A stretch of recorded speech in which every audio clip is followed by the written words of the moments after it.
Afternoon time, 3 minutes after 1 o'clock. Welcome to Talk on the Block. Today is Friday, the 7th of March in the year 2025.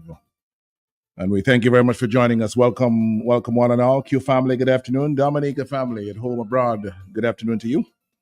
And hope you're having a good day. It's a good looking one in the Commonwealth of Dominica. And we'll be with you. I'm Lennox Linton till the 3 o'clock hour this afternoon with a few things to talk about.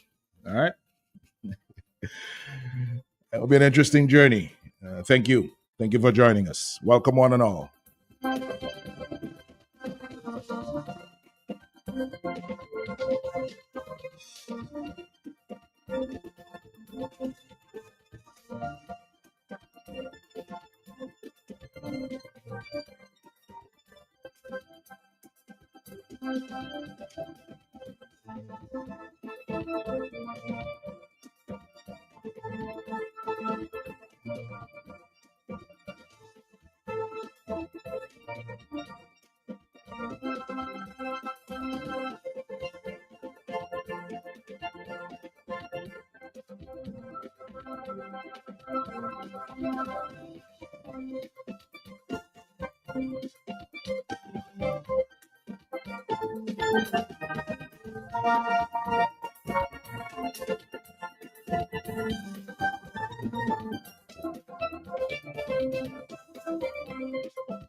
Or you where in Roseau, Kimasha Deals, you can just walk in and order all your chicken parts wholesale and you can enjoy retail.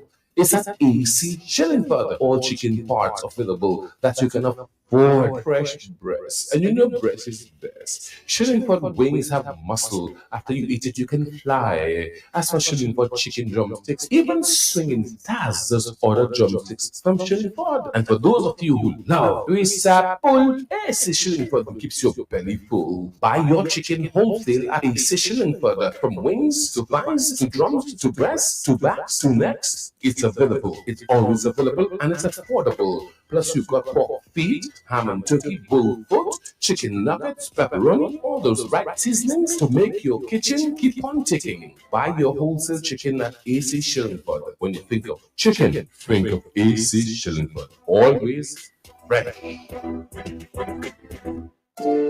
Fresh Market Pharmacy has expanded to customers with its new additional location at best price. 2 convenient locations on the Dame Eugenia Charles Boulevard and at Best Price Riverbank. Fresh Market Pharmacy provides over-the-counter medication, health and personal care, prescription drugs, and natural supplements. Our experienced pharmacists and technicians provide the best quality services. Call 225-6883 to find out 316-0310. Your prescription bill just got lower. Dans yon latte, qui ka contrôlé par affaires computer. C'est relation et communication qui ka déterminer la vie nous. En temps qui ka veni. En manière nous ka apprendre, faire travail et associer avec yon l'autre. Mais qui ça qui ka protéger ces droits ça là? C'est bill communication électronique là. Eh bien ici bila ka protéger. Ici bila ka assurer ce droit encore plus meilleure qualité service, information qui ka garantie sigoué et sécurité. Support pour service général et joindre admission pour service là. Et toute plainte ka trouver protection par un tribunal qui ka résoudre toute dispute. Ça c'est protection pour consommateur. Ici bila ka aussi assurer un environnement compétition pour compagnie communication électronique là, ça pénètre la place là. L'année plusieurs l'autre bénéfice du bill ici. Et tel capable un chemin de bonne foi, sécurité et qu'à embrasser société digitale. Ça veut dire, plus de monde qui a servi computer pour tout pays nous, qui a un agrément. Et tel que c'est NTRC a digitally qu'a transformé placement nous.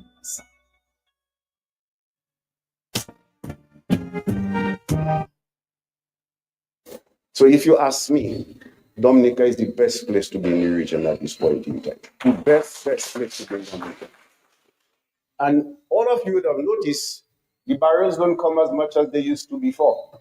Because your uncles and aunties and powers and whatever brought cannot send those barrels anymore. That is how tight it is outside there. And you all should have recognized, I think you all know that already. The little $100 they could send now and then and the $50, when you call them, they tell you, I'm taking a bath to go to my third job. That's the reality of things. That's how tight it is out there. This is where the green pastures are. And you've noticed some of them who've left, they come back quietly because the grass wasn't that green out there. And the entire world is under this here. The world, it's a tough world to be now. And with all of this, you have a government that has project after project after project that is going on. We are blessed in this country. You must see your pal rep. Your pastor want to visit you. You have a drain behind the house that causing problems. Your road needs fixing. We have to wet the road in Senegal because there's so much dust when it's dry. So you have a voter in New York, and he'll call and tell you that there are a lot of potholes on the streets of Manhattan, and you need to fix it for him. This is too serious a matter for us to trivialize the discussions.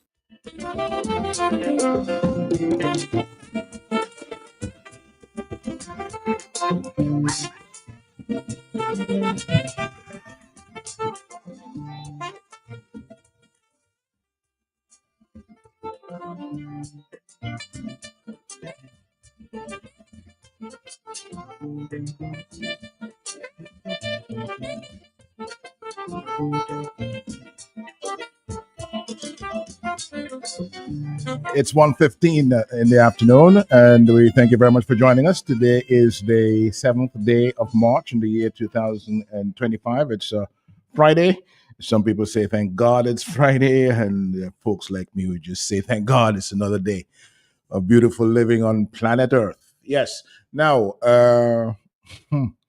the matter of the palatial mansion for the governor of the Eastern Caribbean Central Bank attracting quite a bit of media attention in Grenada, the home country of Timothy Antoine, the governor of the bank, and in St. Kitts as well, where the bank is based. And one editorial in the New Today in Grenada, heads should roll. Heads should roll. And just to read a part of that for you,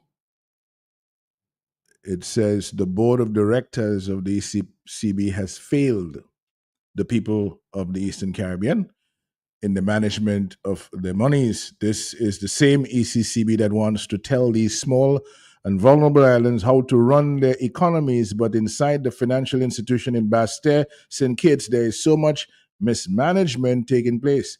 There are those on the Monetary Council who should hold their heads in shame, as many of them knew that as supervisor of the insurance in Grenada, Mr. Timothy Antoine did a poor job and paid little or no attention to the BICO and CLICO debacle that unfolded and resulted in the Grenadians losing millions of dollars. The time has come for an overhaul of the ECCB to change course in light of the $22 million scandal in building a new home for the governor. All right. All of that is coming in the wake of a letter from the Prime Minister of St. Vincent and the Grenadines to the chairman of the Eastern Caribbean Currency Union, Prime Minister of Antigua and Barbuda, Gaston Brown, expressing his concerns about the extravagant spending on the governor's mansion, indicating that disciplinary action is in order, suggesting that Timothy Antoine should not and cannot continue as governor of the bank, and that the building be sold to the government of St. Kitts and Nevis to be used for whatever purpose the government decides, whether it's to house the governor general or to have a special tourist attraction, things like that. All right. Now, while all of this is happening, I decided to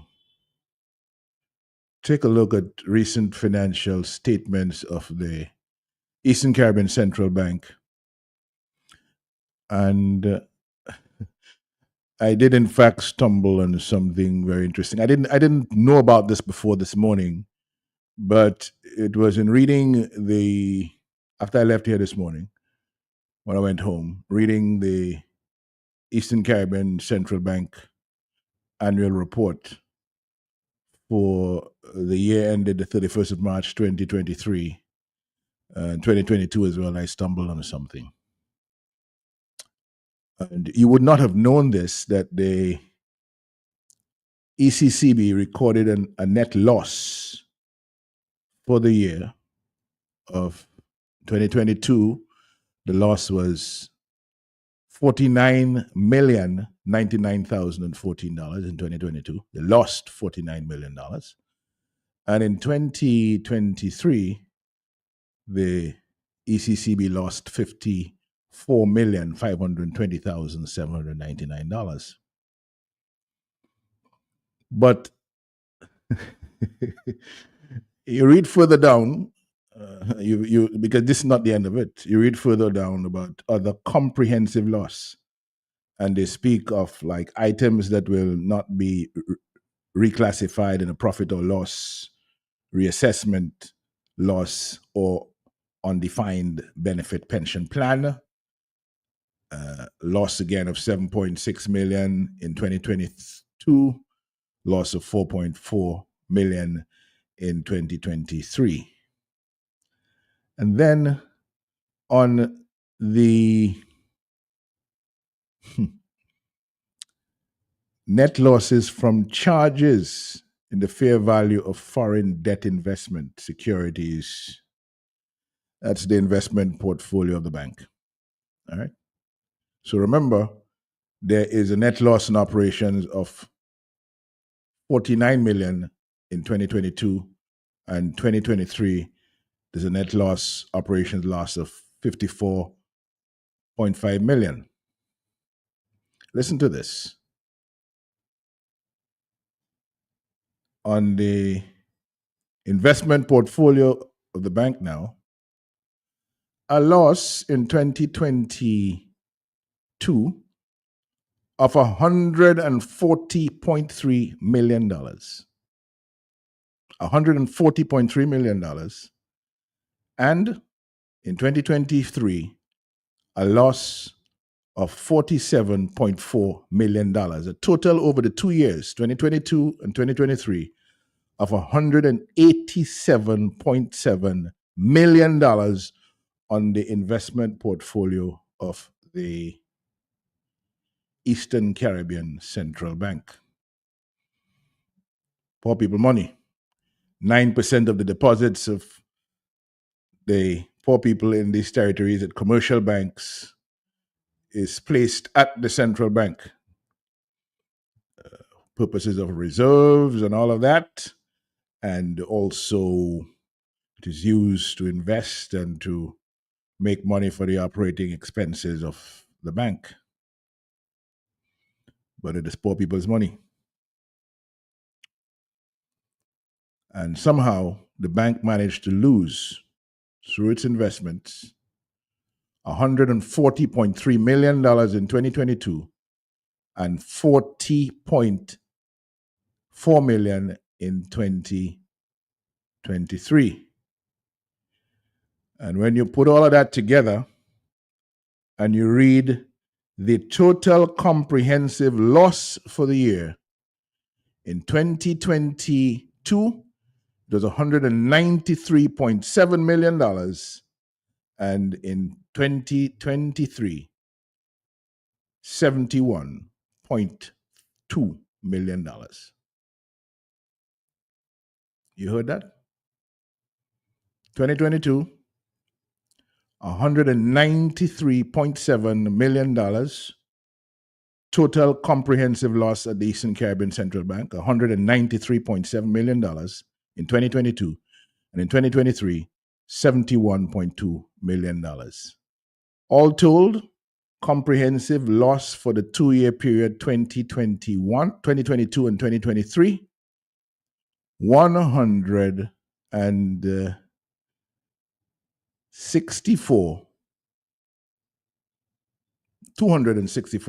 $264 million. $264 million total comprehensive loss for the years 2022 and 2023. $264 million of poor people's money invested by the ECCB to make money on interest for its operating expenses and so on and so on. They lost $264 million. That's the same team that was busy at the time, I guess they're still busy, building the $22 million palatial mansion for the governor of the Eastern Caribbean Central Bank. It's 1:22. Someone is at the telephone. Good afternoon. Yes. Good afternoon again, Mr. Linton. Good afternoon. This business day, I'm very concerned. Mr. Linton, when a building is being built, does it indeed have a supervisor from outside or wherever? So nobody connected to the ECCB was paying attention to what is happening, because at the stroke of the beginning of the building, you can see what kind of quality it will be. Uh-huh. Was nobody paying attention, nobody supervising? The building just go up on its own?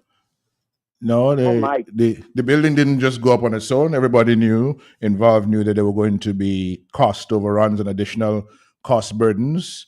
But of course, the governor is building a mansion, is supervising the building of a mansion in which he's going to live. And I guess it's easy to see on the ground of self-interest, where he may have dropped the ball or lost his way, as some people say. 123, good afternoon. Good afternoon, Mr. Linton. Mr. Danny Luque, how you doing, bro? I wanted to open the batting, but it looked like that open bat run ahead of me. Open bat's ahead of you. A little more aggressive than you, Danny. This seems to be a Caribbean thing. I like to make a comparison. What is the difference with the Dominican power brokers? Mm-hmm. We have a leader who told us in Dominica that he was building his first mansion, which would cost a meager $400,000.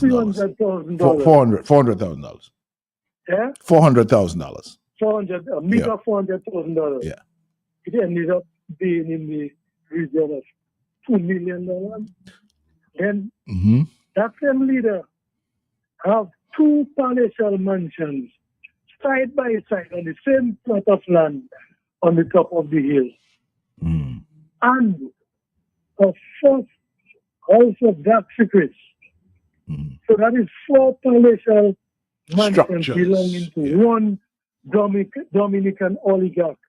So it looks like it's a Caribbean thing where our leaders, political and monetary leaders, they seem to love plenty big, expensive mansions that is not built with their money. Some of them is CDI funds, some of them is our own money that goes, from all the Caribbean islands. So it looks like we'll have to investigate all our leaders to see whether a similar thing is happening where they plan to build for one amount, and then at the ending of the day, you have $7 million figure, and then ends up being more than 22 million. So it's a Caribbean thing. Our power brokers, that's what they do. Thank you very much. Thank you very much indeed. Thank you. Thank you very much. It's 1:25. We haven't heard anything from the member for the Monetary Council in Dominica, who is the finance minister. But more importantly, the finance minister is involved in the Monetary Council, which is an organ of the governance team for the Eastern Caribbean Currency Union. Right? The Eastern Caribbean Central Bank is run by a board that is chaired by the governor of the bank. And on that board, the Dominica member is the financial secretary, and that would be Madam Edwards, Denise Edwards. She is the member. And since this thing broke, past couple of days here, there have been quite a few stories, and one of them in the New Today, which I referred to just a while ago in Grenada, the 22 headline, front page headline, the $22 million ECCB scandal, and you have pictures of the 1, 2, 3, 4, 5, 6, 7, 8, 9, 10 members of the board. You have, let me just give you the names that I see here.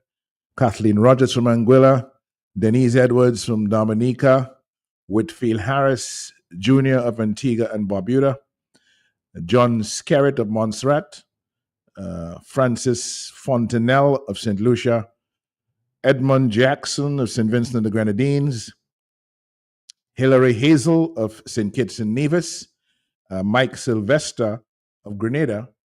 And then you have the governor of the ECCB, Timothy Antoine, who is the chairman, and also on the board, Dominican Valda Henry, Dr. Valda Henry, who is the deputy governor of the bank. Good afternoon. Lennox. Good afternoon. Yes, what's up? I'm good.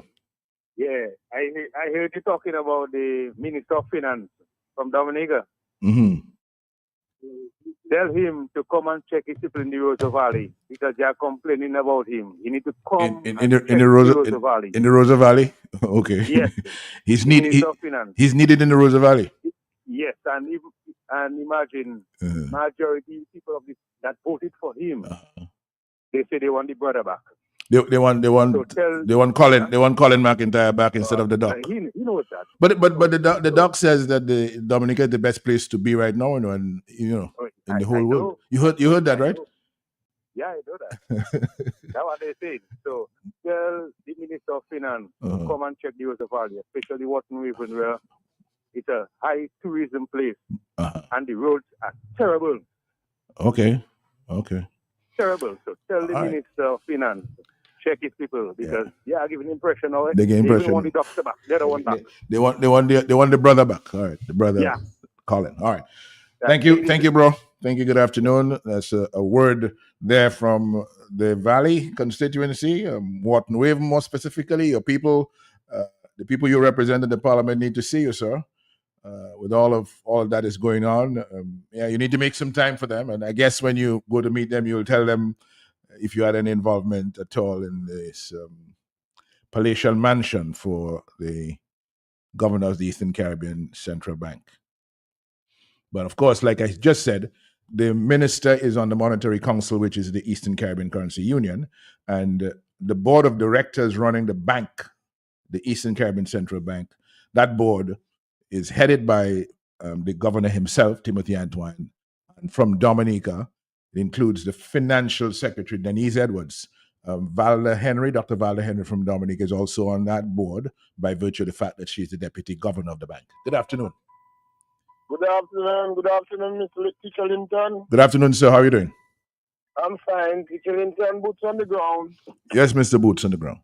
I have now become a taxi driver. I am moving people from Guadeloupe into Dominica, moving them around and having them to see our beautiful Dominica. And Mr. Linton, there's a question that's been asked very, very consistent by the people. There's a building next to the Roseau Credit Union, and every time we go past there, they ask, Timun Kimeta, what do you call it now? Bati Masala. Timun Kimeta Bati Masala. That means who is the owner of that big building in the town? So it would be good that you could seek the information and try to say it public on the air so that the people both in Dominica and out there in Guadeloupe can hear, because I tell them I will ask the question on their behalf. Yeah, they listen to Q95? Yeah, they listen to Q95. You think right now that some of them tuned into what's happening in Dominica? Okay, let me answer the question. House of dark secrets, rising in the middle of the city. Everyone sees, nobody knows.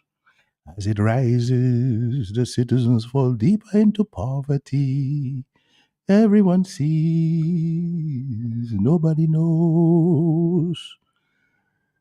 Maybe except me, it belongs to a minister of the government, a cabinet minister. Okay? Notwithstanding, a cabinet minister owns the house, the so-called House of Dark Secrets in the middle of the city of Roseau, right next to the credit union. I'm a member of the cabinet of ministers. Okay, Mr. Linton, okay. I will not ask you any more questions on that. And thank you very much. Thank you, sir. Pass the information on to your friends from Guadeloupe. House of Dark Secrets. Good afternoon. Yes, Mr. Linton, good afternoon to you. So how are you? I'm doing well, sir. Okay. Mr. I'm here as a layman and I'm listening. I'm saying, but what kind of investment does the bank put itself in to have all these losses? In other words, I mean, common sense, if you have an investment at the year one, you had a loss. You continue having losses. I mean, something is not looking right to me as a layman. I don't understand. Right. You sustain all those kind of losses. Yeah, I'm a layman just like you, and what I'm able to do is read and see. So when I was reading this morning after I left here, I saw this very interesting revelation. I stumbled on this very interesting revelation in the accounts, the statements, the financial statements, the annual report of the bank for 2022 and 2023. And the comprehensive loss that they're reporting is $264 million overall. For that includes operating loss and losses on the investment portfolio and so on for 2022 and 2023. And I found that to be alarming. And I'm saying, well, how could you, in the face of losing all of that money, still be so heavily, tightly focused on building a mansion and that level of extravagant spending? $22 million? You're losing all that money from the bank and you're still using so much to build a mansion for the, at that same time, you're building a $22 million mansion to live in? Oh, wow. Something is not right. Something is not right. Something is not right. It's crazy. All right. Overseas line, good afternoon. Hello, good afternoon. All right. That person is obviously not paying attention. It's 1:33.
When I'm out and it's my time to play, it's actually not the crew making a difference for you. I hear you get rocked anytime you drink it. Dance. The XM Spring, 15 years. The XM Royal, 10 years. XM 5 years. And the 750 milliliter bartender. Come on, pass me a dance. Dance extra match, yeah. Premium blend. Try out the 200 or the 750 ml. Yeah, man. Guaranteed for any occasion. Say you can't go wrong. It's dance. Hey, you can test the quality. Dance, yeah, more than Chanel. Stand supreme high wine, the pot and the white wine. And for the cake, greater than me, and sorry brandy. I get thanks, you can get the quality. When I'm out and it's my time to play, it's actually not the crew making a difference for you. I hear you get ranks.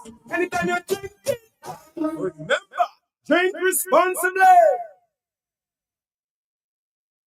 Cause I'm on my way. KFC delivery is here. Just place your order at www.kfcdominica.com, Facebook or WhatsApp at 614-2633 and your order will be delivered to you. KFC, it's good. Cause I'm on my way.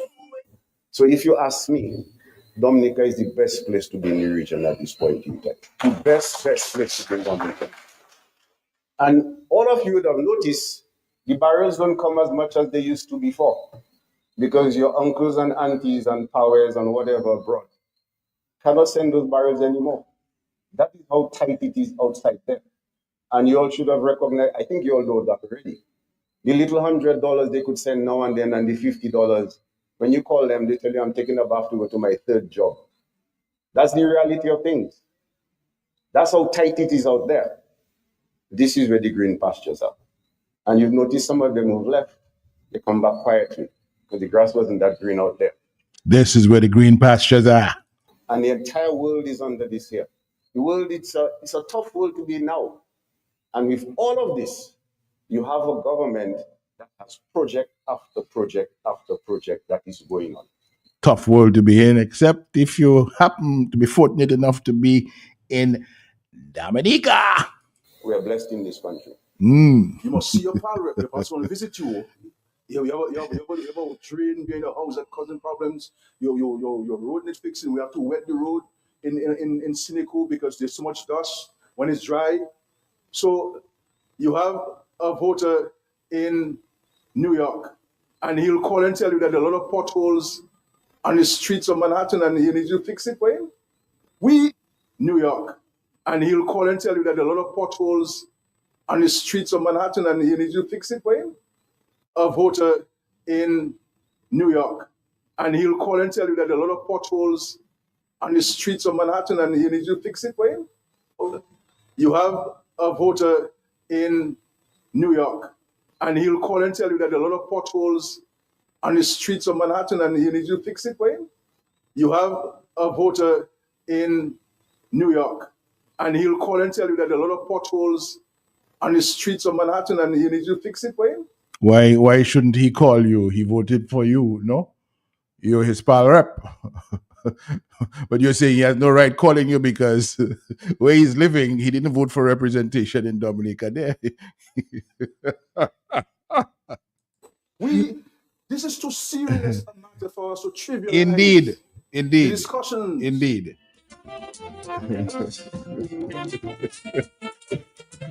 All right, folks, let's do this. We have this matter of electoral reform before us. It's been around for a number of years. And later this month, on the 19th of the month to be exact, the government is going to go to Parliament to pass legislation which it says will provide the reforms that the people have been talking about, have been requesting over the past 20 years. I want to spend a little time on that this afternoon. And first of all, to say that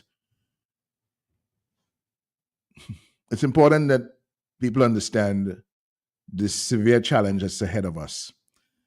And when we talk about getting together on the 19th of this month, when Parliament will meet, it is important that people know exactly what is it they're coming together for, what is it they're going to stand together for, and what is it they're going to protest for, to insist that the government does the right thing, where the electoral system of the people of Dominica is brought to right order. When we talk about electoral reform, we mean change to improve the system for electing representatives to the parliament for the governance of Dominica. Reform is about change for the better.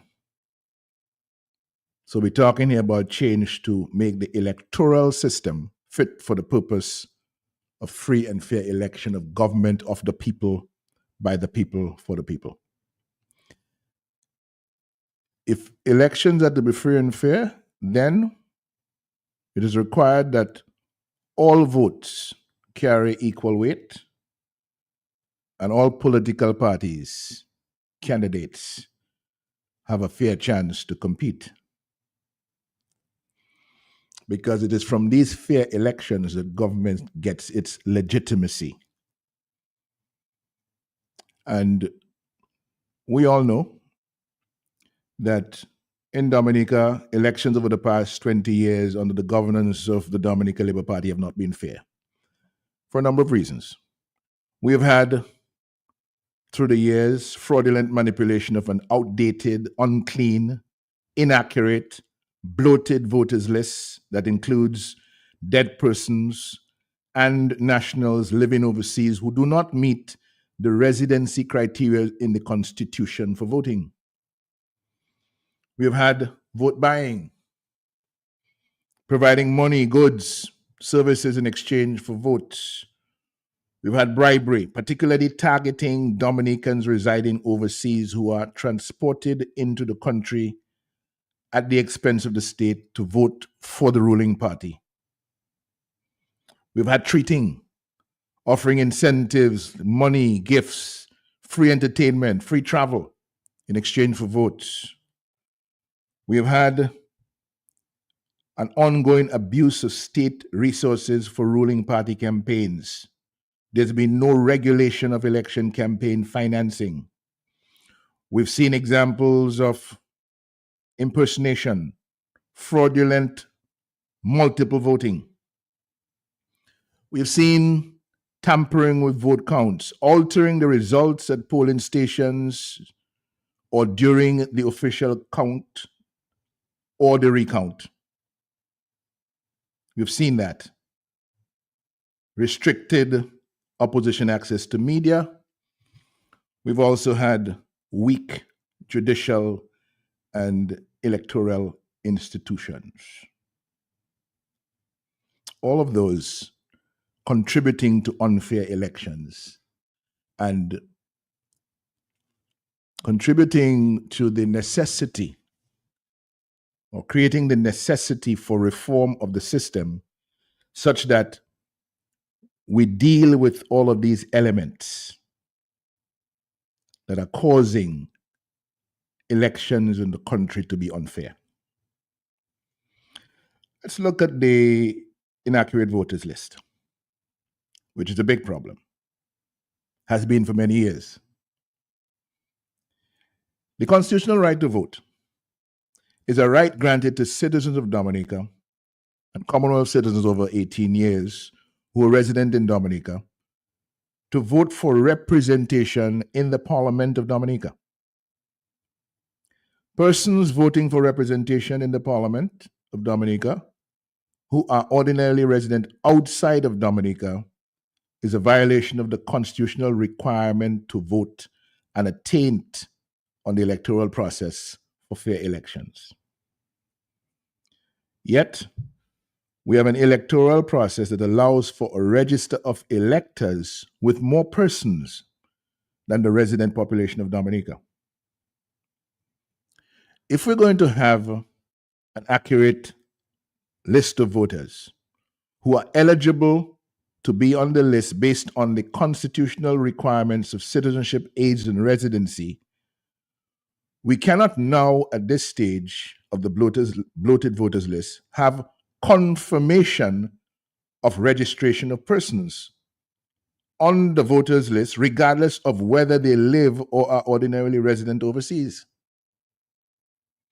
What we need, and what the legislation must provide for, is confirmation of the eligibility to vote in accordance with the resident requirement to vote as provided for in the Constitution. In other words, where this legislation is making it possible to keep on the register everybody who has been there, regardless of how long they may have lived overseas, and are therefore no longer eligible to be on the register, we need confirmed on the register of voters only those persons who are ordinarily resident in Dominica.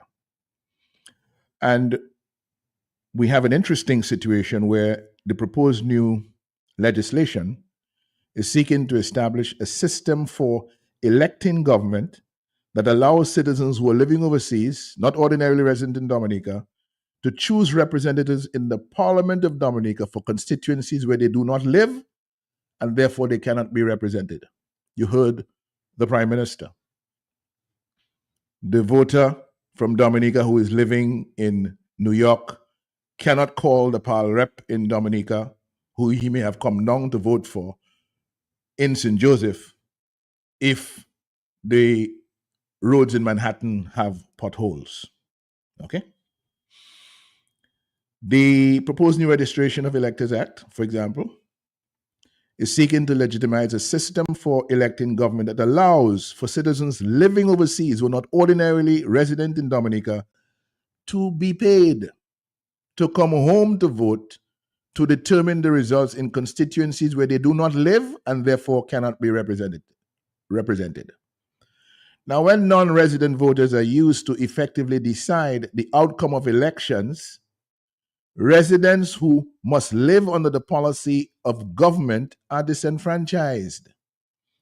I notice how everybody in the government is concerned about the franchise of persons who have left our shores willingly, of their own free will, and gone to live elsewhere. They're concerned about the franchise of those brothers and sisters, but they are totally unconcerned about the quality of the franchise of those who remain in Dominica, who are under the policies and programs of the government, and that their votes for representation in Parliament and government where they live are overpowered by the external votes.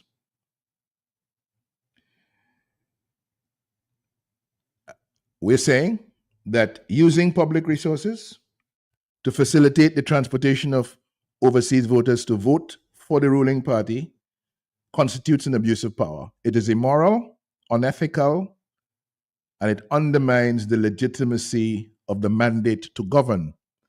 That, however, has been a key part of the strategy of the ruling Dominica Labour Party in the last 20 years to have election results go in its favor.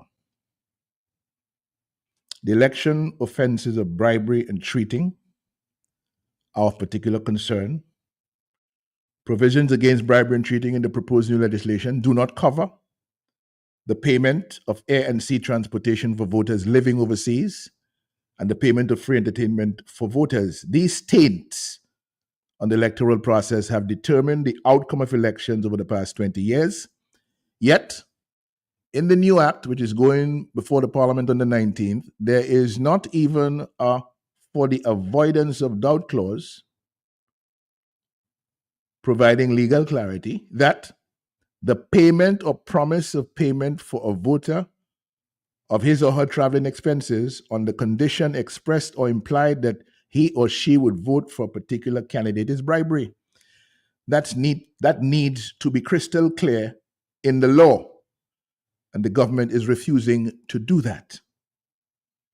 What this means is that the ruling party is moving to normalize a situation where it has free rein to continue the practice of using funds from the sale of Dominican citizenship that remain unaccounted for to pay Dominicans not resident in Dominica to determine representation in the Parliament of Dominica for persons who are resident in Dominica.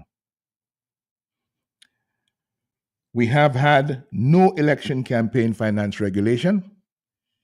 In the consultations on reform, that matter came up. Recommendations were made by the consultant for inclusion in the House of Assembly Elections Act.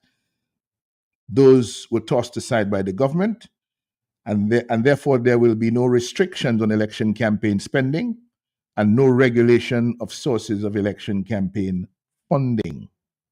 We have recommended a cap on election campaign spending of $50 per registered voter, and that has been ignored. No regulation of election campaign financing means money has controlling influence in our political system such that elections are determined and or purchased by big money interest or criminal enterprises. We have, through the years, the use of state resources for the campaign of the ruling party. No provision is included in the proposed new legislation to eliminate from our system of electing government in Dominica the use of state resources such as public funds, government-operated facilities to support a particular candidate or party. The new election law does not address lack of impartiality in the provision of public services and clear breaches of civil service staff regulations where public servants are openly politically partisan and assist in the distribution and provision of government services and goods. This abuse of incumbency has been around the governance of the Dominica Labour Party, and it has gotten worse with every passing election. You have the problem of state-controlled media bias contributing to unfair elections in Dominica as well. That skewed, unfair media coverage, disproportionately favoring one candidate or party over others, influences public perception and voting behavior, and that is addressed in the proposed new legislation with provisions which obligate the state-owned media only to ensure that political parties and independent candidates participating in elections have equal access during the campaign period. We believe that this provision has to cover all media and there must be penalties for failure to comply with the new rules on media access. We've also had a compromised election management body, and we've had a court system that has been unfavorable, has been almost hostile to petitions of the court challenging results of the election. The Electoral Commission, which should be functioning independently, is operating under the direction and the control of the ruling party. It cannot be relied on to supervise or to conduct fair elections in Dominica.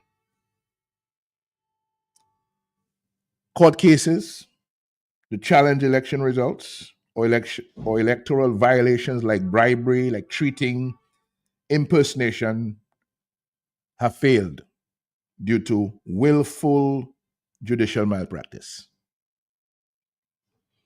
Now, for perspective, the members of the United Workers' Party Team Dominica, the other opposition parties, the other interest groups who are interested in what is right for Dominica in terms of a free and fair electoral process, electoral process for free and fair elections, are not the only ones concerned or who have expressed concerns and advised on reforming the system for voting in Dominica.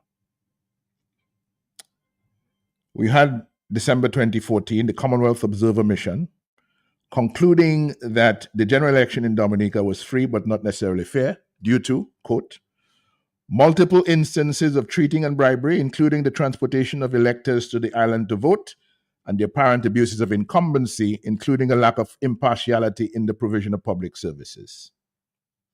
In July 2022, the Caribbean Court of Justice, or highest court, advised us that our electoral process was tainted and we needed to deal with it urgently. The CCJ said, quote, there remains grave areas of concern about how the process of these 2019 elections were conducted. Future elections in Dominica ought not to proceed with these or similar taints. End of quote. And following the snap election of December 2022, the Organization of American States, OAS, Observer Mission advised, quote, it is clear that Dominica cannot proceed to another election under the current rules. It will therefore be essential to have a new electoral framework in place before the next poll, end of quote. Now, note well that for the better part of the last 2 decades, calls for electoral reform, including a clean voters list and voter ID requirements, have been consistently ignored or delayed by the government. And now we have a situation where within the next 2 weeks, the government is going to go to Parliament with proposed new and revised legislation that falls short of addressing the critical matter of removing the taints, the poisons from the electoral process to clear the way for fair elections in Dominica. Now, we have said repeatedly that elections have consequences. We've also said repeatedly that stolen elections or unfair elections have particularly brutal consequences. The democracy in this country is being destroyed. The lack of fair elections has turned Dominica into a de facto one-party state. And the number of people around Dominica supporting opposition parties and so on, who see that what the government has been doing is wrong in terms of handling the economy that works for the people of Dominica, as opposed to a select few and special outside interests. People who see that their livelihood, their means of livelihood, disappearing fast. The job opportunities for their children are non-existent. The poverty levels are increasing. The ability to meet the necessities of life, the ability to pay for living, your lights, the water, the food to put on your table, all of that getting more and more difficult of every day that passes.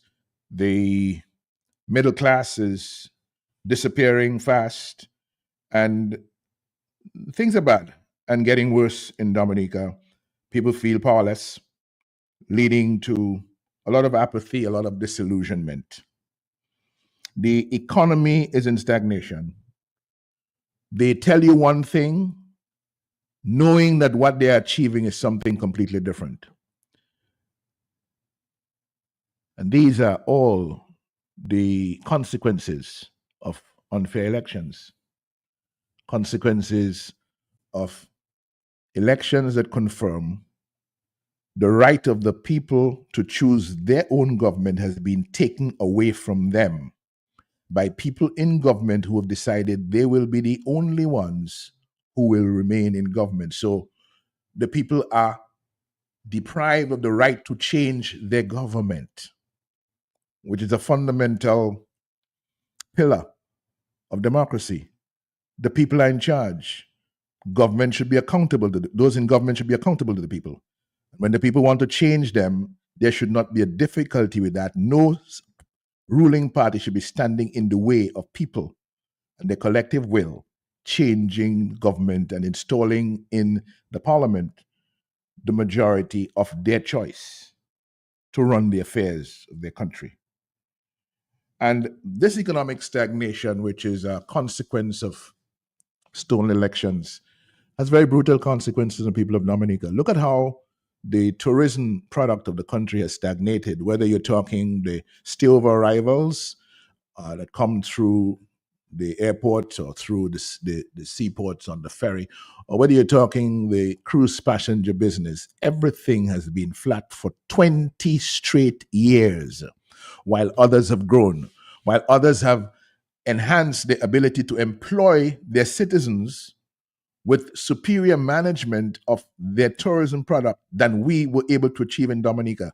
Yet there's the boast that everything is going well. In the meantime, you have the salaries of public officers, whether you're a teacher, you are a nurse, you are a customs officer, you are a fireman, you are somewhere in the public service, clerical officer, whatever you are, serving your country, your salary has largely gone nowhere for 20 years. In the meantime, the people in government running the affairs of the nation are doing very well in terms of their compensation. They're doing very well.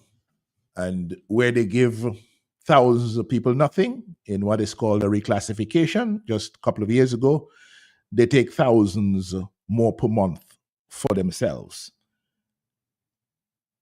For these kinds of things, ruling parties get changed in democracies all around the world. For the state of health care that we see in Dominica for all of these years, and the unnecessary deaths of people, the pain and suffering caused to families around Dominica by this constant experience of just deaths that didn't have to happen, but happened nonetheless because of what is going on, the poor state of healthcare in Dominica. Ruling parties get changed for those kinds of results. But in Dominica, the ruling party has remained because it has been allowed to steal elections, because it has been allowed to delay the implementation of proper reforms for the electoral process that will make it fit for the purpose of free and fair elections.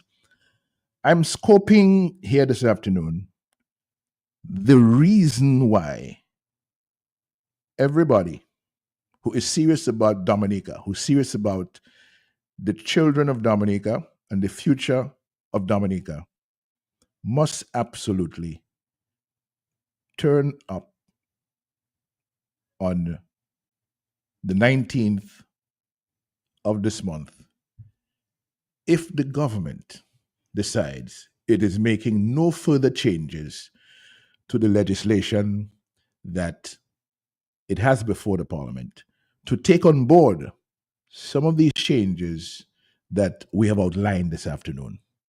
You're fighting for a proper electoral system to give we the people the right to change government. This is not about who wins and who loses. This is about the people's right to decide who's winning and who is losing, as opposed to one party deciding that it will win all the time by any means necessary, fair or foul. The people must reclaim their electoral process. And they can do that with proper reforms of the process, which is why nobody in Dominica who loves this country should be sitting back quietly now and saying, okay, well, let's see what happens, or let them do what they want. This is the time to stand. This is the time to stand firm for your country and for your country's right to be in charge, the people's right to be in charge of their country. We talk a lot about the power in people, the power in people being greater than the people in power. Well, the people who have been in power for the last 20 years, 25 years, have taken from the people's right to elect their own government. They have decided they will choose for the people. They will decide for the people. And here's the construct. They are using persons in Dominica, resident overseas. They are bribing them. They're paying their transportation expenses. They're giving them spending money to come in to vote for the ruling party in targeted constituencies where the vote is competitive. All right? We call them the marginal constituencies. They don't spend that money in all constituencies. They choose the constituencies where they feel they will lose, and they bring in the numbers to overturn the advantage that the opposition has. And the money that they're using to do that is money from the sale of Dominican passports, whether it comes to them through agents or through whoever else, indirectly, but money from the sale of Dominican passports, nonetheless, meaning public money. So they're using the people's money against the interests of the persons, the people of Dominica, resident in Dominica, to dilute their vote, to overpower their vote, and to install themselves, to keep themselves in office. Because of that, they don't want any restrictions on campaign financing. They want to be able to spend any amount of money they want, because any restriction on campaign financing to say, well, it'll be $50 or $60 per head means that all of these extravagant spending on airline tickets for persons from overseas to come in and vote and so on goes through the window. And then we're back to a level playing field where the people of Dominica will finally have a chance to let their voice be heard. That's what we're talking about. And this is why it is extremely important. It's extremely important for Dominicans to ponder carefully on this in the next few weeks and to begin to prepare yourself to stand for your country on the 19th.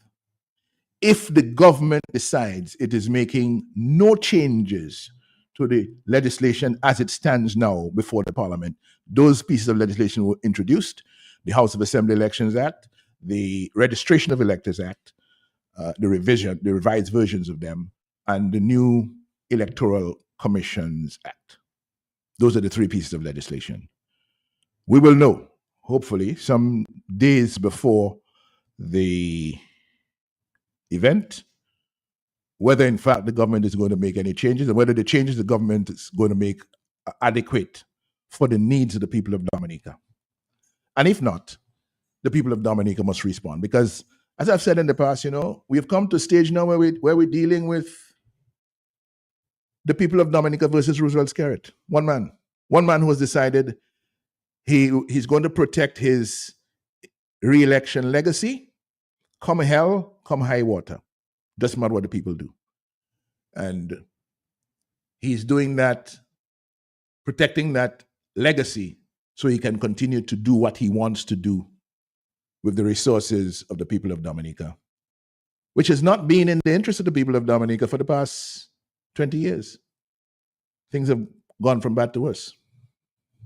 So, folks, I wanted to say that this afternoon and to put your minds in the zone where you have a clearer understanding of what is it we're up against and why is it is important for us to join our hearts and join our hands in this fight.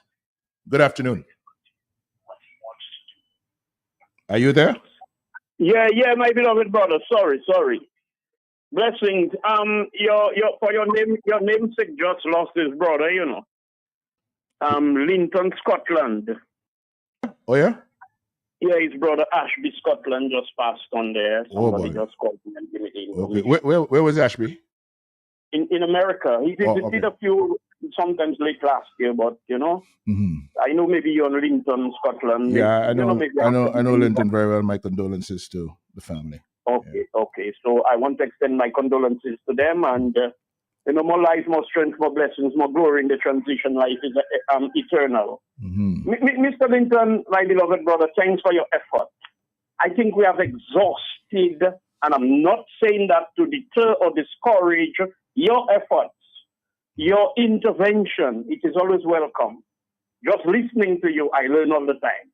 Thinking about what you have said years ago, I'm still learning from it. You used something a while ago, the whole thing about you in Dominica. You live in Manhattan, and we're cleaning your road, we're cleaning your drain, and hosing down the dust in your road. But you in America, you call in your pal rep in Dominica and say, look, all your potholes in America, can you come and repair it for me? look at this is a fool that trying to use something to illustrate some escape route, but having himself end up in a dead end. It's like I saying, I've been passing there for decades, or maybe a few years. Yeah, the man already died, yeah. But that's not me, but all your hands are soiled with blood, all your clothes. Well, I maybe rob over a tree or I miss a fall, and all ridiculous and idiotic an alibi. You get in my dream, sir? Yeah. You're implicating yourself even more because you're really trying to create an alibi for an escape, but you end up in a dead end based on your idiocy, your ignorance, your stupidity, your trickery, your lies, your thievery. So it is very sad, Mr. Linton. I was downtown there, you saw me, and I went on the Senga bus stop, and a guy who plays song was talking about Pirates of the Caribbean, and I saying them fellas have no heart, something, the thing? Them fellas blah, blah, blah, and them fellas have no heart. So I partner say, it's not them fellas, it's all you, it's Dominicans. So I tell him, if you rape a woman, and then you go to the court and you say, Your Honor, the woman was practically naked, walking down the road. So the judge says, so when you go in the lady home and rape her, was she on the road naked? Or was she naked inside of a house? We're trying to make people a double victim. You have political scientists, social scientists, strategists, pollsters, criminals from Lebanon or wherever they come out with our billions, passport wheelers and dealers, everybody they're strategizing in the machination. How to enslave people over and over and over. All the brains of the Dominica, you there with me? All the brains of Dominica have vacated the skull. So it's like a body without brains. The skull is there. Now all the skulls, now you're trying to accuse them of being stupid and they cannot think. But who forced the brain drain? The same criminals that are still in elections for the last 3 years, the last 15 years, and then you want to make the people a double victim. A lot of people want to escape from that chokehold. But guess what? your auntie working there, your cousin working there, or you, when they come sharing something, you want to know you can get something. When you talk to these people one-on-one to show you how they are seeing, that is why he said, we have exhausted the education thing. And even if they never listen to you or anything else, they come to the realization, the common, the collective commonality is poverty. You have no doubt in your mind, no hesitation that, yes, you are impoverishing me. Nobody wants to tell that to me, according to Paul Joseph. You remember Paul Joseph and the box of matches and the little chicken, Mr. Linton? Mm-hmm. He said when he shake his little box of matches, he didn't go to school, so he used to call his brains a little box of matches. And he said 5 years ago, I used to feed my wife getting 2 wings, I getting 3, my children getting 1. Now my wife have to get piece. I have to cut 1 piece in 2 to give my children. Me myself sometimes I don't get a whole one. You want to be an economist to tell me that things are getting worse? You understand my drifting? Mm-hmm. So I am just saying the people are fed up. That is why I will revert to that and close on it as well. Austria warning you, Black, Skerrit and Blackmon, all the people in, I go to call them criminals, but let me just, we tell all your DBS discoveries, stop provoking the people. In very few words, we tell that all you. A politician should know when to leave politics, because when a tree is old and it is no longer that fruitful, you cut off the branches and allow new shoots, the new branches, and then it will bear more fruit. That foolishness about my mother is labor, my father is Catholic, and that means you have to do the same thing. He said people do not believe in those foolishness again. Skerrit, you're provoking the people, you and Blackmore. I will tell you a story about when Blackmore go by Skerrit and he see a little dog and he say, Poppy, Poppy, the child say, my dog name is not Poppy. Why is your name? Why is the dog name? The child say, Blackmore, Skerrit, triple long booby fin, alkali, ice water, everything. When he recover, he says, Skerrit, you have to change that dog name. Skerrit say, why not my dog? And I did not name the dog Blackmore. Have a blessed day, sir. Have a blessed day yourself. Indeed. The afternoon time has moved on to 2:15. We thank you for joining us here on Q95 Talk on the Block.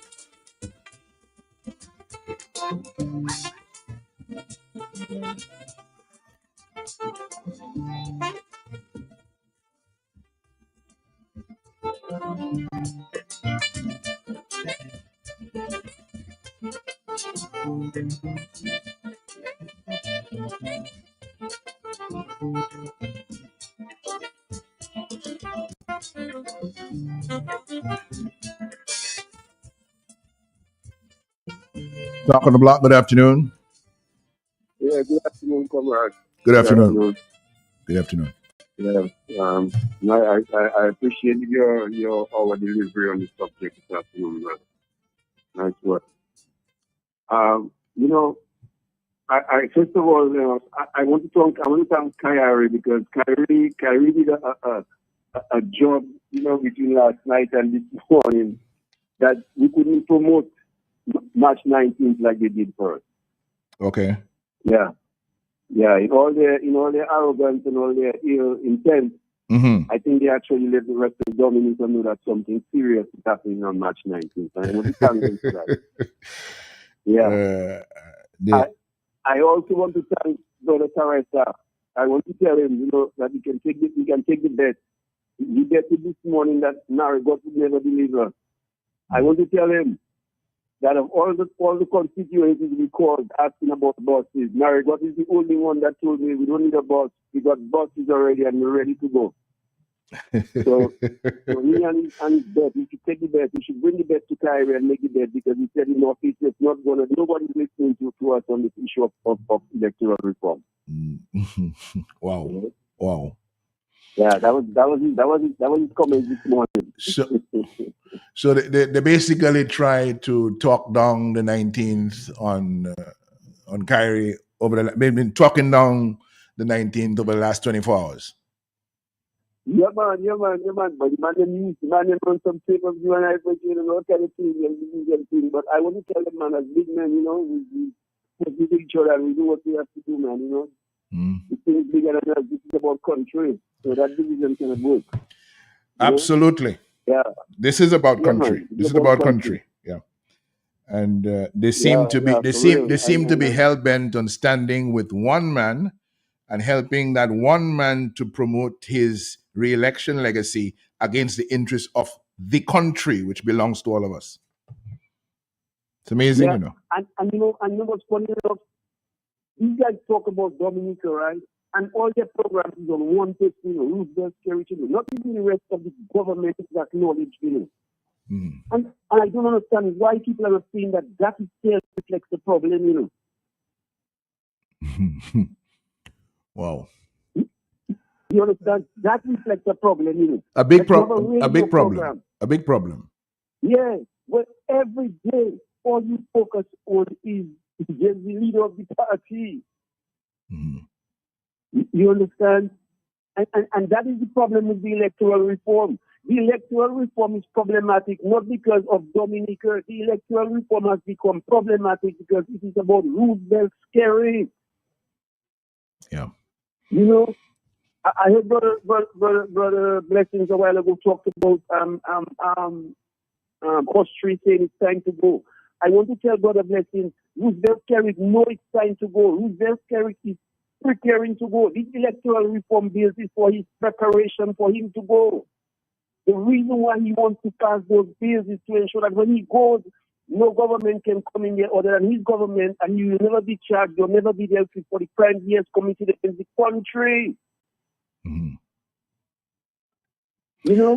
That is why we have an issue with electoral reform thing.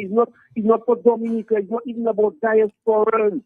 Roosevelt Skerritt cannot trust not even labor rights anymore to keep him in power. The other party, we come from all insider information, They are concerned even about labor rights in Dominica right now because the frustration in the country is real.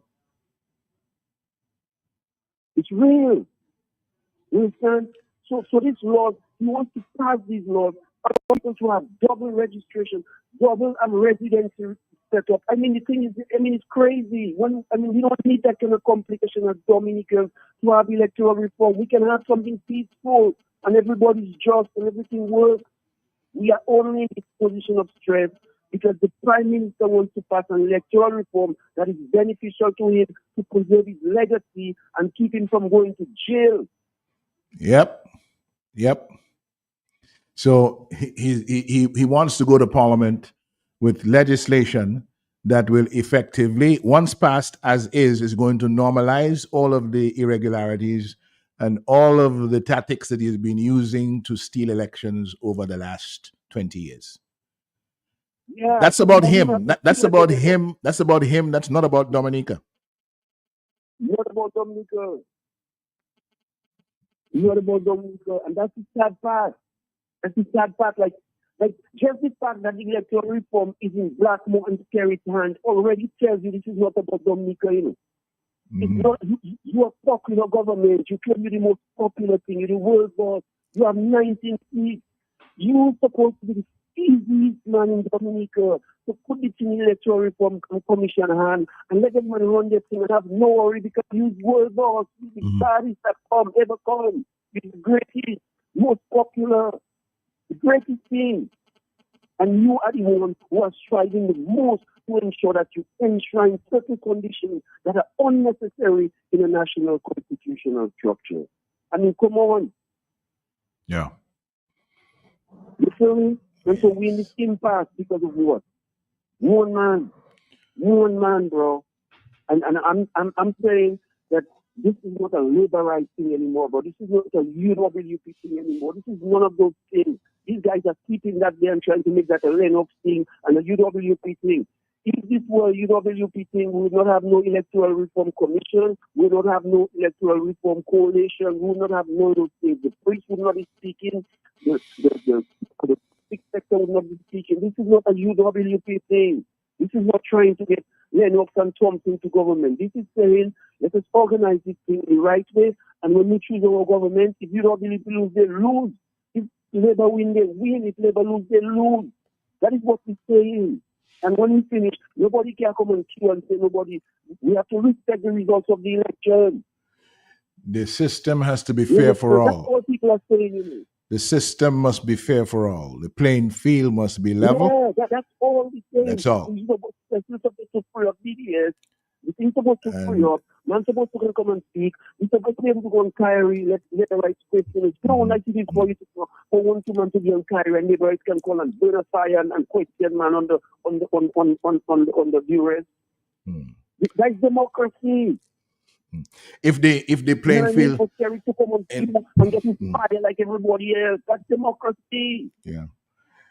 And the world boss should be able to win on a level playing field comfortably. You understand? You know, I mean, there should be no problem for the world boss on a level playing field, AM to PM working. That's what you understand, you know. That's what I don't understand, you know. You understand? Anyway. So when the man been fired this morning and talking about man trying to stay foreign and want to influence, we don't even know, bro. We care about our country, bro. It's home we come in.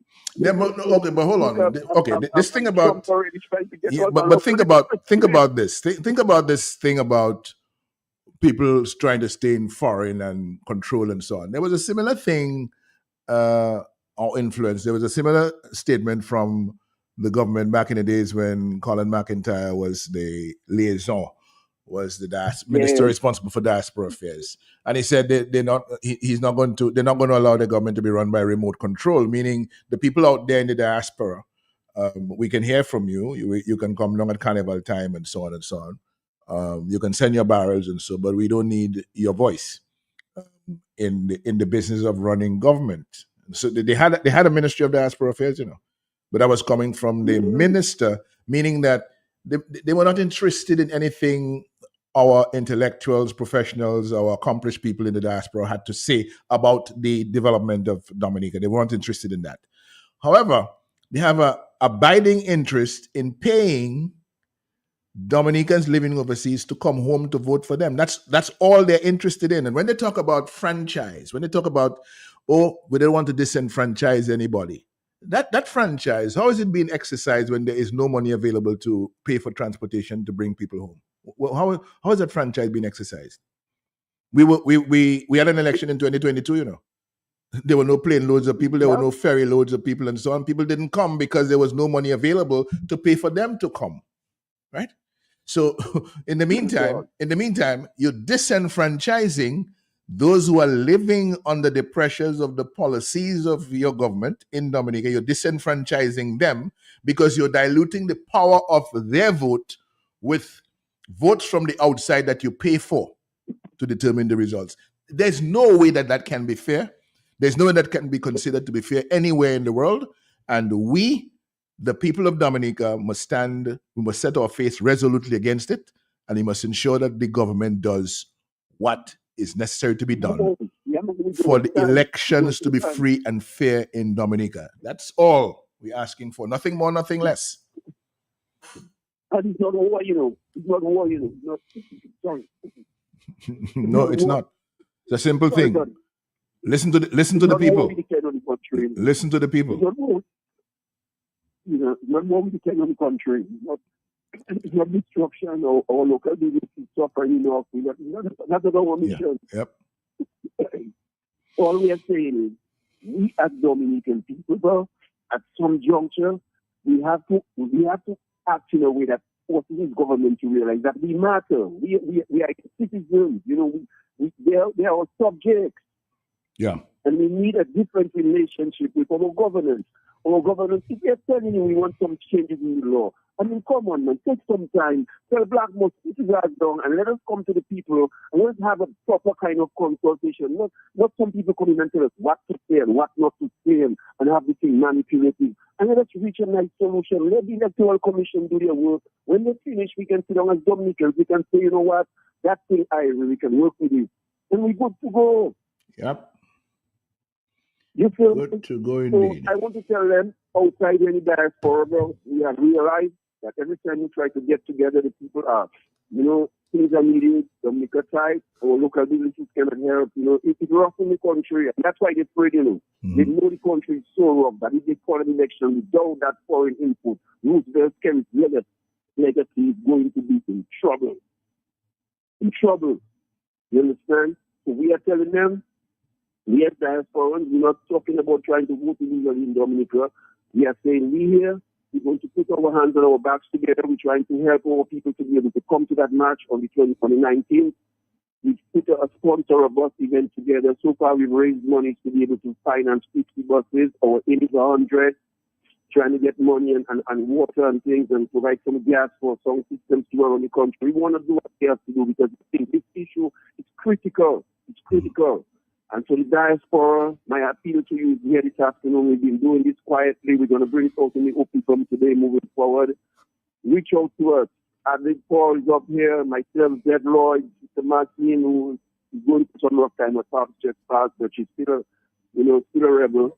So reach out to, one of us, our names, we're there, we're on Facebook, we're on Messenger, we're on WhatsApp. Reach out to us, we just connect with us, tell us you need to sponsor us. We don't need your money right now, we just want the commitment. So we know in the end of the week time there, like when time comes in, we can call you and we can have those money sent to Dominica and we can make sure these buses happen, we can make sure, them things happen down there. Let's help our people, let's make this happen.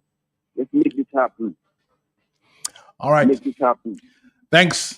Love, brother. Thanks, bro. God bless. Thanks for your service. God bless. Yeah, man. All the time. God bless. All the time. Yeah.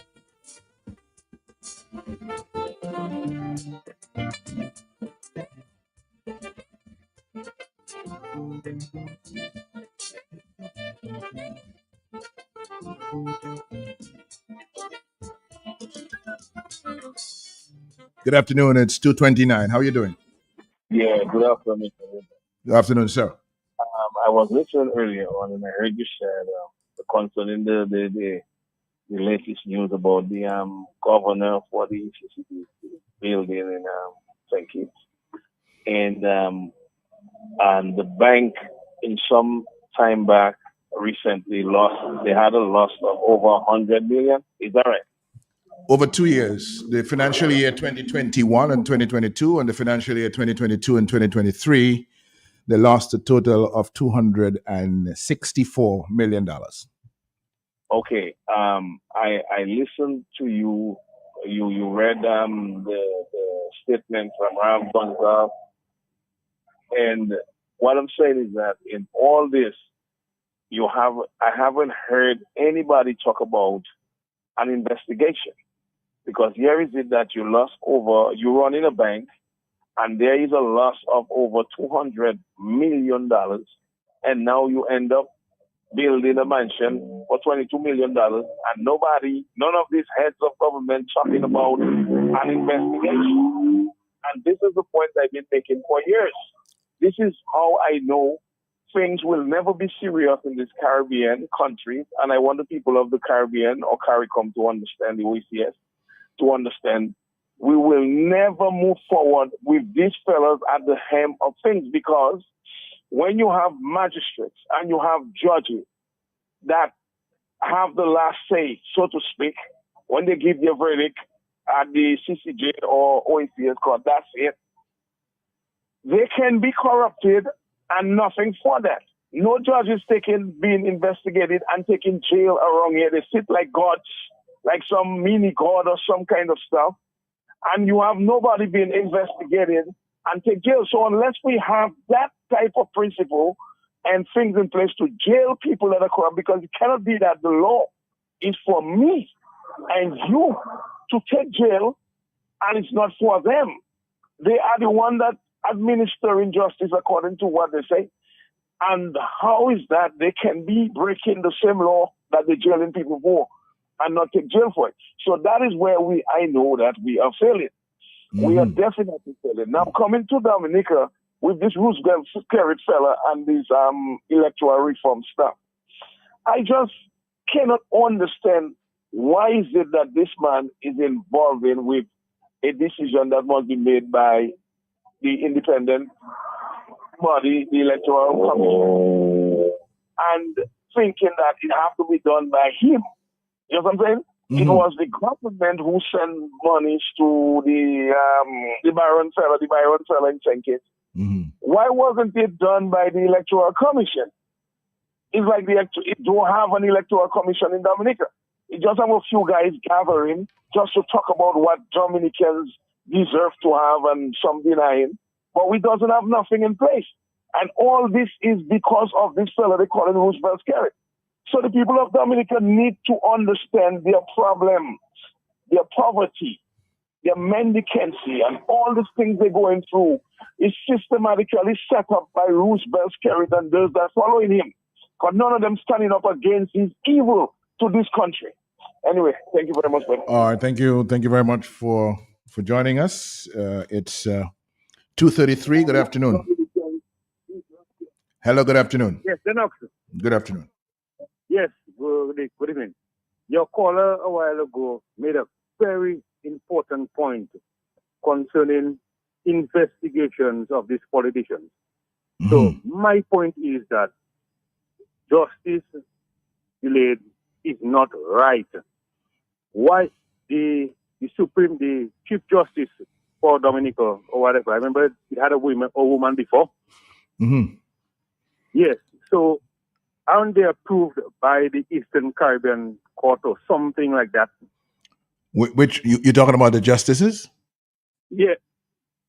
The like judge. if they have to send a judge here, Yes. chief judge. That would be the Judicial and Legal Services Commission. Yeah. That again? The Judicial and Legal Services Commission. Yeah. But don't they have to be approved by a panel of judges for the Eastern Caribbean or OECS judge or something like that? Yeah, they have to be approved by a body, and that body that does the approval is called the Judicial and Legal Services Commission. It has former or retired judges and so on in it. That's you know. But Lennox, don't you think it is just wrong for a government or for a court proceeding to go on for 5 years, 8 years? My brother, 10 years. It's crazy. I mean, America do it in like 6 months. Yep. Let us get it done. Yep. And the same thing you were saying about the electoral petition. I remember it had this woman there, the woman, and election. You guys filed an election petition. Right. The best thing to do is try to get it done now. Mm-hmm. Yeah. You know, another election passed, and that thing was still lingering. Mm-hmm. So that is why we know that Roosevelt Skerritt is not there as a legal prime minister. Mm-hmm. But the court system, right, and they know it's a delay. In my opinion, they gave him a pass. It is wrong, and they should be sued for all that because that is crazy. Yeah. All right, with you on that. Thanks, bro. God bless. God bless. Phone lines busy this afternoon. It's 2:35. How are you doing? Good afternoon, Mr. Linton. Good afternoon, sir. How are you? I'm good. Mr. Linton, you know, I like things to make sense. Mm-hmm. And I'm trying to, for the life of me, trying to figure out how an investor can invest millions of dollars in a 4-story building in the middle of Roseau and have it sit there for more than a year empty. Does that make sense? Because the only conclusion that's coming to my brain is that person got that money very easily. That person wasn't someone who. Well, it was free. Money. It was free money. It was free money.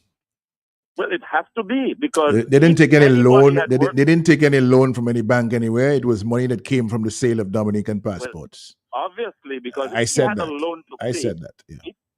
If he had money, I mean, to make his money that he worked hard for, right? He cannot have it sitting for a whole year.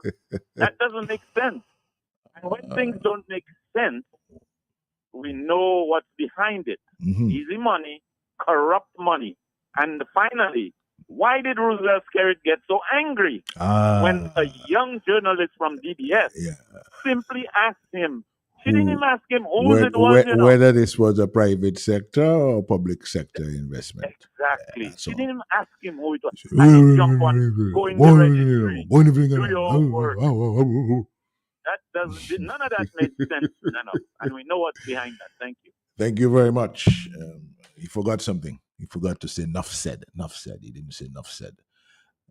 Just say it for him. All right. So just to remind you and to go over the numbers.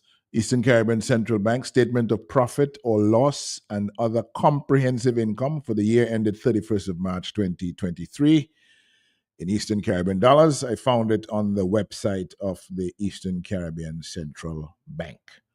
And I'm just going to go to the final line, which says total comprehensive loss for the year 2022, $193,735,297. And 2023, $71,237,003. If you add that together, you're going to get a total of 165 million, rounded to the nearest million. 165 million. No, not 165, sorry. Take that back. $265 million. The total comprehensive loss at the ECCB for the years 2023 and 2022.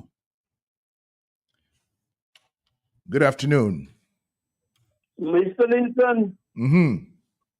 you should remind the man of enough said. He get off without saying. I said it for him. Enough said. He said enough said. All right. Yeah. Clem, it is not making economic sense, but it is concluding. That's the sensibility in it. Concluding how criminal and corrupt these criminals are. You know, these prime criminals. This honorable prime criminals. And I say, I put S to it. How do you say, Mr. Linton? Plural or plural? Plural. Plural. Plural. Like plural. Like Pluto. Yeah. Like plural. Pluto. Yeah. Okay. Mr. Linton, I love correction. But you see, if you're trying to confuse me, I don't like you. Do not confuse me. Just get to the point and tell me, blessings, that is how I feel about you. And if you change, tell me I change my opinion about you. So now, look, it's A, B, and C. I am just saying, what I'm saying, and Mr. Linton, you see Dominica presently, there's a lot of potential scare acts. A lot of potential scare acts, because a lot of us were not honest. And I will not divert the direction of the arrows and the swords and spears. But I'm just saying, Mr. Linton, we in Dominica need to understand that there is something they call battlefield fatigue. That's why excusing a lot of people are trying to, aim the arrows at me. I understand. I mean, you figure out you can be scared at and then let us attack blessings. Me, I never feel defeated. Every time there is breath, I know where to aim my arrows and my spears and whatever. So I am just saying, Mr. Linton, we are up against a formidable enemy. And it's a war of attrition. They have our state resources. We haven't got nothing in comparison to being parallel to these criminals. But we have to do whatever we have to do by any means necessary, according to my brother Malcolm X, to get rid of these criminals. They will not relent voluntarily, because it's like a man that killed 100 people and is wanted and you're trying to negotiate for him to, how do you call it, surrender, Mr. Linton? Mm-hmm.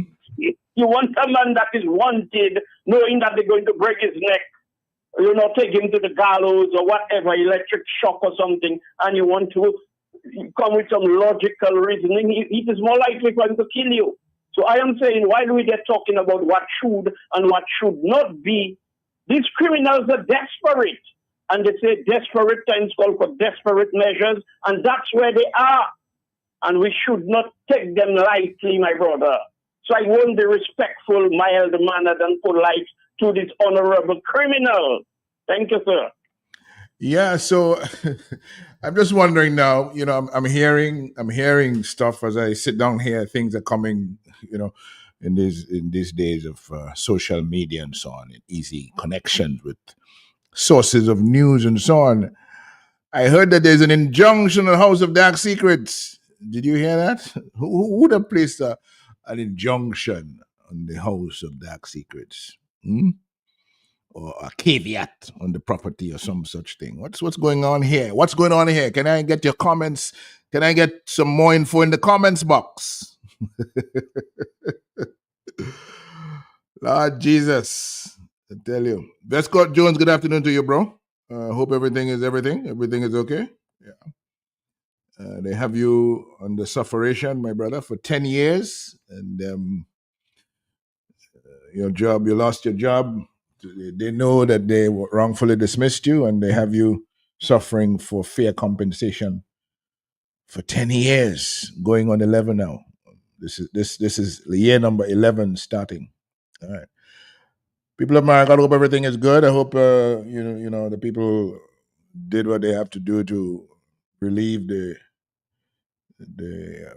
conditions there with the rubbish, the garbage that has not been collected in quite a few parts of the village now for 4 weeks. 4 weeks. 4 weeks. Wow. Government making over $40 million a year on a rubbish tax, picking up over $40 million a year and cannot arrange to get rid of the rubbish in the nature island of Dominica. Wow. Mr. Edison James, good afternoon to you, sir. I hope the noise is abated. I hope you're good, relaxing by the river, and there's nothing disturbing you from the quarry there. Hope you're relaxed this afternoon and having a good time. All right, 2:44. Yeah, we got that. Good afternoon. No, somebody was there, and let's try this one. Good afternoon. Hello, good afternoon. Linton, the comment, Hello. question, answer to the statement just that you just made, or if anybody heard, you know what the answer is? No man can do more than his share. Thank you. No man can do more than his share. All right. So, well, you can do your share, but you cannot do more than your share. The afternoon time has moved on to 2:44, and yes, we do thank you very much for joining us here on Q95.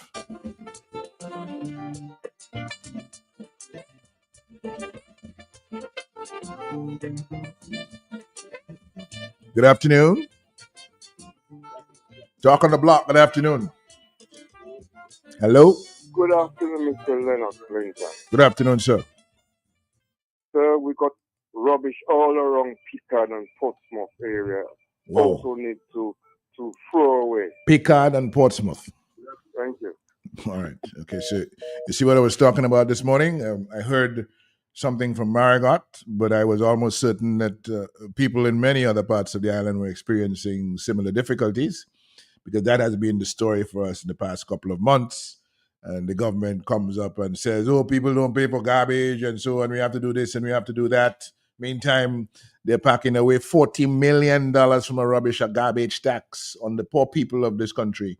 And they're having difficulty taking out the trash of the country. Good afternoon. Good morning. Because I feeling like I'm in England. What is happening? Mr. Kabui, man, what England? What England you talking about? I am feeling like I am London with what the Prime Minister doing in my country. Okay. And a lot of people don't like me for speaking the truth. Well, get to my back. Get to my back. Those who don't like. So let me call now. Mr. Scary, I am calling on you on Mr. Blackmore, Minister of Security. All right? He's not steal people steal anything. And it's not jobs that they all have to go for. But I have been calling for a whole, alongside cash and carry. That's just the corner. Lennox, you can go and see person, still have wood. You know, all for carnival. Who go down in it, who almost break their foot. And you tell the minister scary to care about elderly and their children. You want one graduate student in your house. Mr. Blackmore, I want you to help me, because it's not drugs connection. It's injuring correction I'm talking about. Come by the police station. Go on the other side of cash and carry. Watch the kind of a hole that's on the road. And you see what happening now? There is wood in it and transport going in it. Crack, crack, crack, crack. If it wasn't for the wood that was in it, something will happen. Minister Skerrit Popon, you said everything is in place for Carnival. Drain on block, this block, that on block. But you're not coming on my block. Right? I need you to come on my block. I need you to pass in Virginia. I need you to get a cat to pick out all the rubbish by St. Martin's School. I need you to give every living school a poubelle, because Lennox talk about the poubelle. and I do not know where all you put the rest. So it still have, because it's not getting sun. If it was getting sun, it would be cracking. If it start to crack now, bring couple Kubers. You said you will do something for Virgin Lane. Virgin Lane road mashing up, the gutter mashing up. Pastor come and fix one side of the road after, I don't call it name, I say pastor come and fix one side of the road after the side fix of the road is dead because of me. Up to now, holiday passing back and fix the gutter. When they clean the gutter, give them plastic bags. Let a transport pick up the rubbish one dim time, not after a line time. Mr. Skerritt and Mr. Popon, the money, how much money are you getting to fix also? Pastor, look money. Look at how you just get the money and look how you get it. How much $1 million again? And all this saying which route are they going to start to fix this and which one are they going to fix after? Then you're saying Rojo will take a lot of time to develop because there's a lot of work to do and you want to fix the train, cover trains for tourists and this and that. The same how you fix up by Astafa. Cover one side of the road, nice all the way. And when it was going to by Robinson, all the rest exposed, and all the A and the B and the smelling degree going lower down the bakery. What sense are you making in the country? What all you really want to do? And in closing, Mr. Skerritt, I call him your game. I don't care what happened. What is wrong with the parrot? Who checking the parrot? How much parrots that breed and how much that don't breed? Because you that see it has somebody going and check the parrot. But if they're going to check the parrot, there's no report to us. And the gardens don't have no parrot man again. So Mr. Skerritt, but stop lying. The gardens is whose own? Whose own is the gardens? Transport packing anyhow in the garden, on the grass, off the grass, do the grass, to the grass. All festival is in the back. Or you mash up one side, or you go on the other side, or you already destroy the back side. Free spots in the garden already destroyed already. We're going to mash up now the bamboo house, no section in bamboo house again. Mr. Skerritt, I want in closing, I would like you to have a family reunion in the Winter Park where people can ask you questions and you're going to answer. You're not going to say, Mr. Skerritt, go to hell. It's not of your damn business you're getting my money from. Let Mr. Skerritt use cash. Because you know if you use LVO, you know where you're going. So you want to use cash alone? Mr. Skerritt, do not divide the people. We already have divided already. Lennox, thanks for the time. Thanks for the bubble thing. Thanks, bro. Thank you. Thank you all the time. Every living thing. And Lennox, you're a brave man. When I tell you brave, brave, never care to die. That's me. Bye-bye. God bless you, my brother. Take care of yourself. All right? Take care of yourself.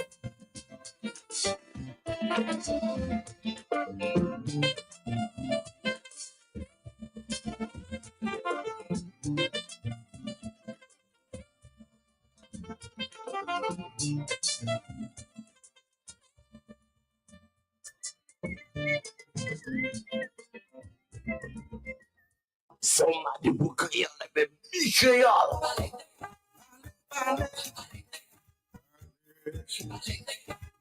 Mouvement Créole assure tout le monde créole pour attention. Comité pour études créole Dominique et puis Radio QFM qui présenté Mouvement Créole.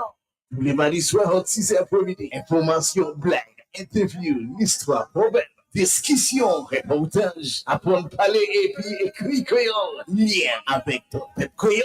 Bon musique créole. Mouvement Créole. À nous faire un rendez-vous, messieurs, mesdames. Tous les mardis soirs, tu es qu'elle frappé avec bon parole créole.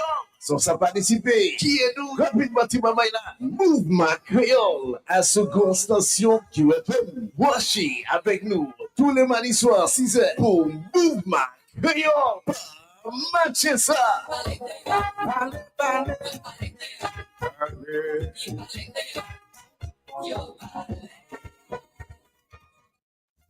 Auto Trade introduces our newest line of lubricants, Valvoline, America's first branded motor oil. Valvoline has been formulating and improving motor oil longer than any other brand. From the world's first racing oil to the world's first synthetic blend, Valvoline has been trusted in engines around the world for over 150 years. Make the switch today. Choose Valvoline, the original motor oil. At Auto Trade, we only recommend the best in quality because at Auto Trade, it's more than a vehicle. It's a relationship. Valvoline lubricants, now distributed by Auto Trade. You must see your pal rep. Your pal want to visit you. You have a drain behind the house that causing problems. Your road needs fixing. We have to wet the road in Cynical because there's so much dust when it's dry. So you have a voter in New York, and he'll call and tell you that there are a lot of potholes on the streets of Manhattan, and you need to fix it for him. This is too serious a matter for us to trivialize the discussions. 253 garbage piling up in Emsall. Last 3 weeks, no collection there. Problems in Marigot, problems in Pickard and Portsmouth reported this afternoon. And I'm sure in other parts of the country, the world boss and his minions are working from AM to PM. And they cannot take out the trash. All right. It's time for them to go. When you say it's time for them to go, people get upset. And then you get all sorts of lawsuits and bogus lawsuits costing millions and millions and millions of dollars to the state that they have to kick out or toss out from the court for wasting the court's time 8 years later. It's what it is.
So if you ask me, Dominica is the best place to be in the region at this point in time.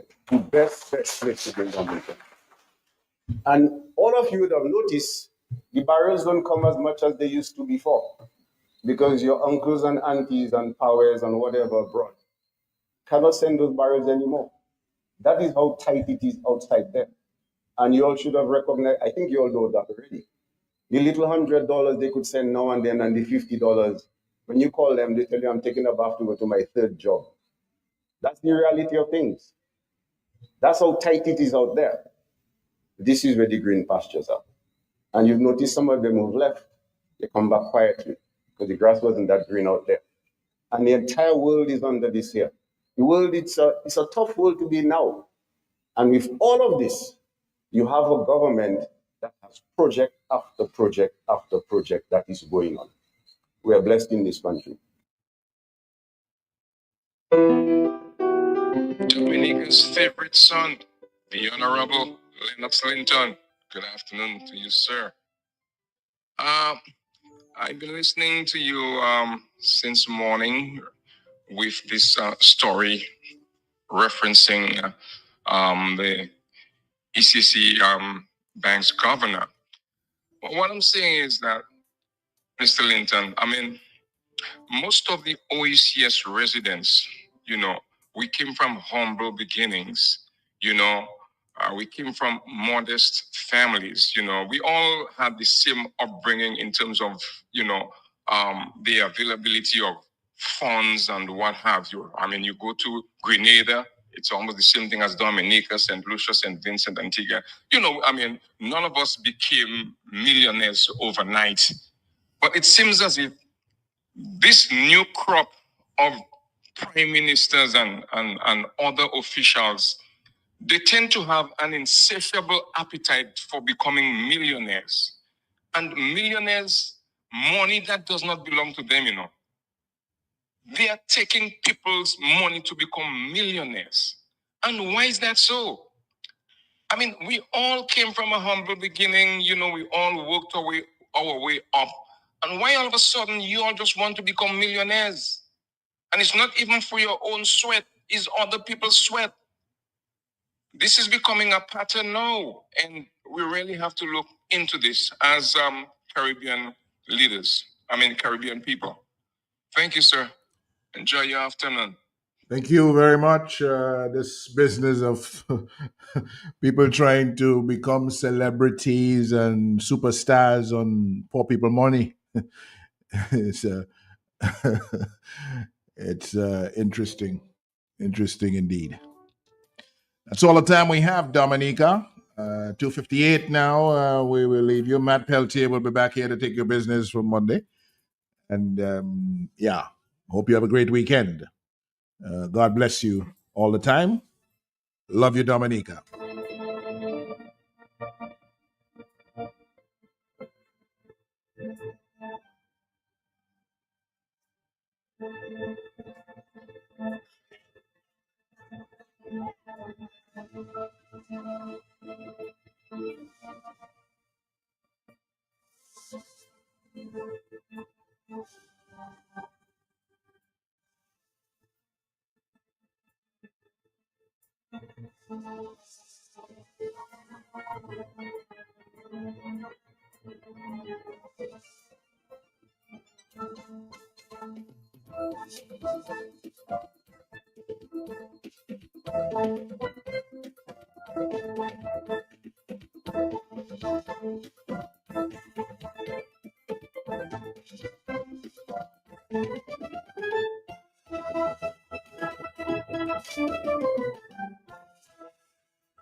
Bon service professionnel. Magasin Flo Asiwoul. N'importe place, n'importe l'air. Kavini a pala potu.